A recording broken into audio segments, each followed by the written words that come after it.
Bonjour, bienvenue dans l'appartement Nabé. Aujourd'hui on avait envie de vous refaire une battle déco parce que ça vous avait bien plu la dernière fois. Alors si vous connaissez pas le principe, c'est très simple en fait, on choisit un thème ou alors on répond à une question de un de nos abonnés et on fait toutes les deux une proposition chacune sur ce thème. On vous met un peu, on vous fait une petite sélection de ce qu'on aurait fait nous. Pour ajouter un petit peu plus de piment, on va vous demander à la fin de la vidéo de voter pour la proposition que vous avez préférée.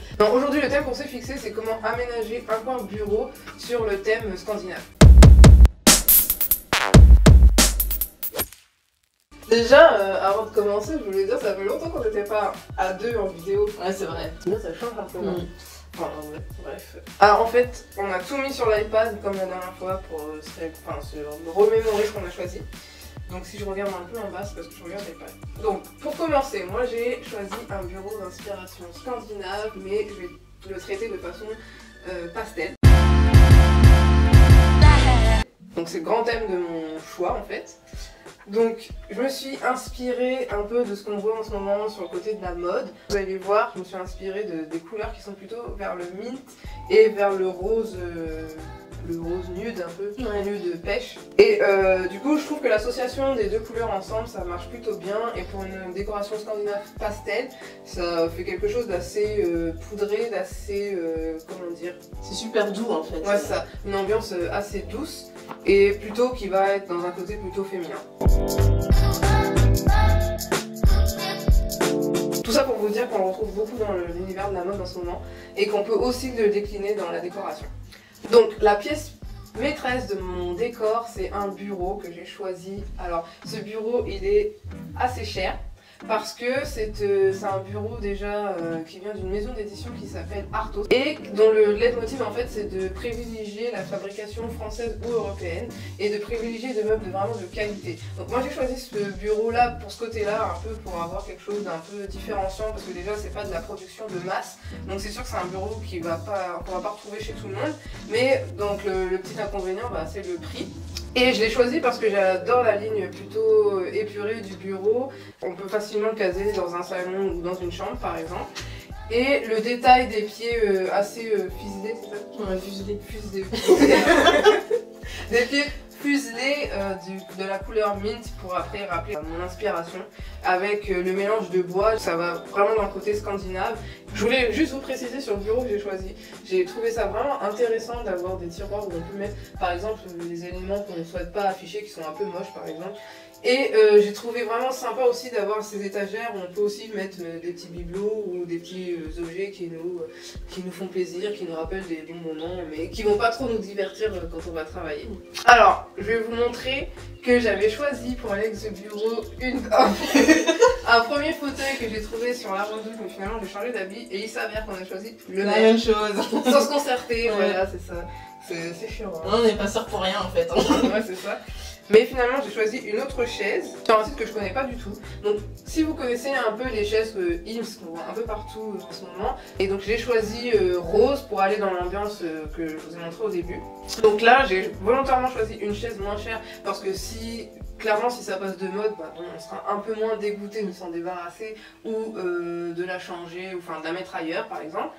Donc cette chaise, vous voyez bien, il y a un mélange de rose poudré, de rose assez clair, et des pieds en bois clair aussi pour rappeler toujours ce côté scandinave.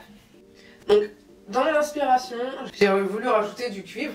Donc j'ai rajouté deux éléments en cuivre, j'ai rajouté une horloge, que vous allez voir s'afficher ici, que je trouvais assez sympa, assez simple.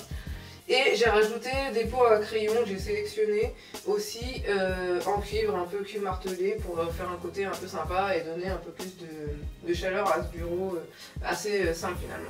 Après, à côté de ça, j'ai sélectionné trois affiches que je trouvais vraiment sympas, de côté un peu géométrique et qu'on voit beaucoup dans l'inspiration scandinave.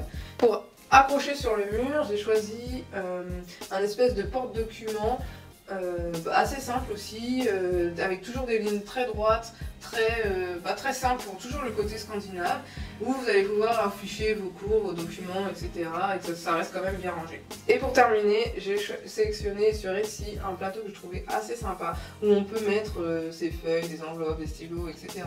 qui est assez, j'aime bien, qui est assez graphique aussi pour le bureau, et qui se marie bien dans l'ambiance que j'ai sélectionnée. Et on n'a pas un bureau sans lampe, donc j'ai choisi une lampe toujours en cuit, parce que je n'en ai pas parlé, qui contrebalance un peu avec les couleurs vraiment, des couleurs un peu froides, et je ramène un peu de chaleur avec le cuivre. Donc voilà pour mon ambiance.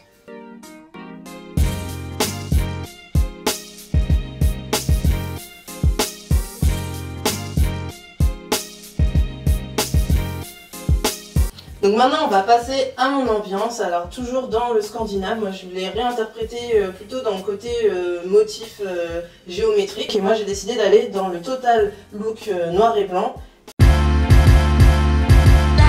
et avec des motifs géométriques. Donc vraiment là ça va être le jeu du mélange des motifs, ce qui est assez, enfin c'est pas si compliqué à faire en fait, il faut juste que comme on a juste du noir et blanc, bah, en fait tout va se marier ensemble. C'est une ambiance qui est facile à faire, qui est facile à vivre. Après comme les motifs c'est assez chargé, j'ai essayé de prendre des choses assez simples au niveau du mobilier. Et c'est une ambiance qui va être un peu plus mixte que celle proposée par Julia. Donc pour commencer, moi mon bureau je l'ai choisi sur le site Miliboo. Donc c'est un bureau d'inspiration scandinave, blanc avec pareil des tiroirs aussi pour apporter un petit peu de rangement. Et des pieds fuselés en bois clair. Donc vraiment on reprend avec ça les codes du scandinave, du blanc, du bois et on apporte vraiment ce côté chaleureux avec le bois pour casser un petit peu ce côté noir et blanc. Au niveau de la chaise, alors là comme le disait Julia au début, moi je voulais choisir une chaise vraiment qui représentait bien le scandinave, une chaise design tout en bois. Mais en fait, en y réfléchissant, je me suis dit que c'était un petit peu, je pense au niveau du confort, pas assez confortable pour s'asseoir dessus quand on veut travailler longtemps. Donc j'ai choisi la chaise de la Redoute. En plus on avait toute une vidéo sur ça. Ouais, en plus. Mais c'est vrai que des fois on hésite hein, parce que il y a ce qui nous, un peu les coups de cœur et ce qui est vraiment représentatif de l'ambiance qu'on veut donner et du style, et il y a aussi le confort, la praticité et enfin faut penser qu'on va vivre dedans quoi à un moment donné, donc il faut mieux faire des choix plus intelligents. Voilà. Donc j'ai choisi ce fauteuil qui est avec un tissu un peu chiné gris, qui a l'air vraiment très confortable, très cocooning. On pourra rajouter même dessus un petit coussin graphique ou un petit plaid graphique aussi. Et voilà, je me vois bien travailler des heures avec mon petit café. Enfin voilà, on se sent confortable dedans je pense, et donc c'est pour moi la solution qui peut correspondre. Pour agrémenter tout ça, donc là on va passer au côté graphique. J'ai choisi un papier peint pour appuyer vraiment le coin bureau, qu'on se dise ça délimite l'espace. Un papier peint vraiment avec des motifs géométriques en losange ou je sais plus comment on appelle ça, hexagone, enfin voilà. Et votre géométrie.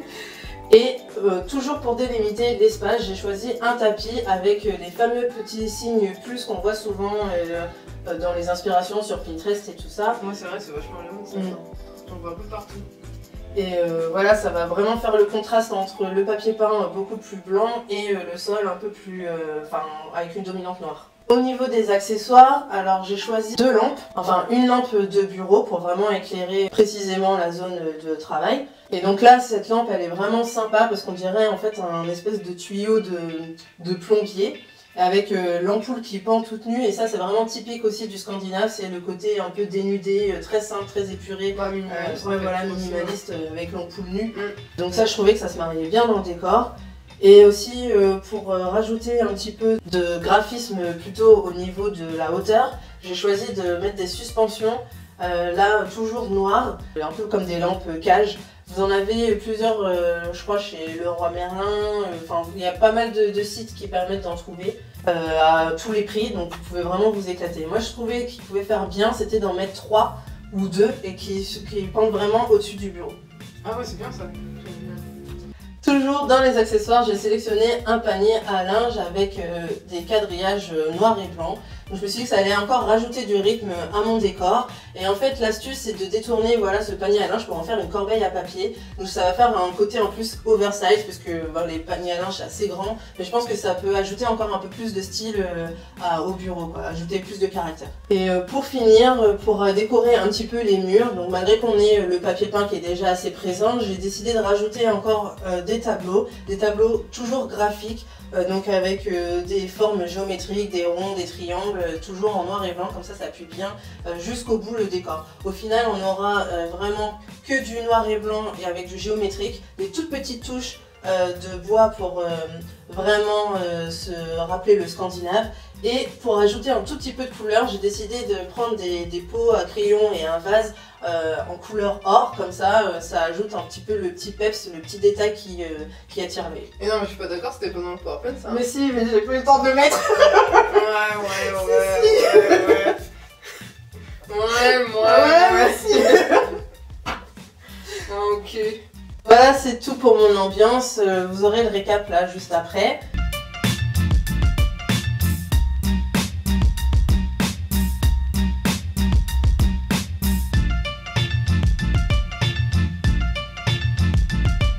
Dites-nous si ce type de vidéo vous plaît.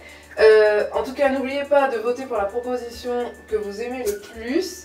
Donc la proposition pastel ou la proposition noir et blanc. Et n'hésitez pas à vous abonner si vous êtes intéressé par la décoration parce qu'on met régulièrement, je dis pas toutes les semaines parce que... Ouais, en fait on change à chaque fois le rythme. Mais ouais. En tout cas, on met régulièrement des vidéos de déco sur cette chaîne, parce que c'est une chaîne de déco, donc c'est pas logique. C'est QFD. En tout cas, n'hésitez pas à nous laisser un petit pouce en l'air si ça vous a plu. Et puis on vous dit à très bientôt pour une nouvelle vidéo de déco. Bye!